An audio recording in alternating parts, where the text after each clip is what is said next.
دا ټیم راغلی د ابن سینا سکول کمپیوټر لیب نه. کمپیوټر لیب کې ستا چې څونه ما وکتل ټي وي نه په دې کې یو پروجیکټر هم ستا او دغه رقم سټوډنټ ناست دي باقاعده کمپیوټران پراته دي.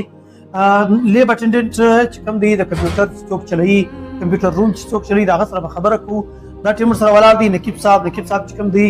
هغه د کمپیوټر استاد دی کمپیوټران کوي. نقیب صاحب کا دا راته ووایه بطور یو لیب اټینډنټ تا په دې کمپیوټر لیب کې کوم کار ستا دی کومه ذمه داري ستا ده؟ بسم الله الرحمن الرحیم. مولوي صاحب اول ستا کور ودان چې ته رالې ابن سینا سکول ته د ویډیوز جوړوې نو زما چې دی پیریډ په کمپیوټر روم کې دی اول ور چې کوم نم لسم کې فزیکس بایولوژي کیمستري ورته ووایي بیا هغه خوندلې ماله راواست بیا زه په پروجیکټر باندې هغه ویډیو ورته ولګوم ایکسپلین د ساينس متعلق چې کوم ویډیوز دي چې کوم چپټر ورته ووایي کوم شی ورته ووایي هغه دلې راشي هغه ډیټا موږ ټول په کمپیوټر کې ایښته ده بیا موږ دې ته ښکاره کړو د هغه څخه 6 7 8 دا درو کلاسو کې دا کال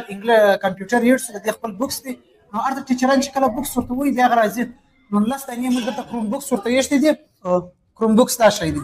نو بیا موږ دا ورځ د کود لې پریکټیکل ارته تیوري په کتاب کې وایي ورته بعد بیا موږ درته کمپیوټر کې دا تیوري شامل شي چې هغه کې ورډز دي دا رقم شامل موږ ورځ د کود دا ګرځو زکوي او دا ګرځو موږ ورځ د بل دغه پروجیکټر مارڅ ورته وایي دا رقم څه چې هغه د کمپیوټر کلاسونو کې څنګه څه کړه خپلای بالکل دا ستا چې د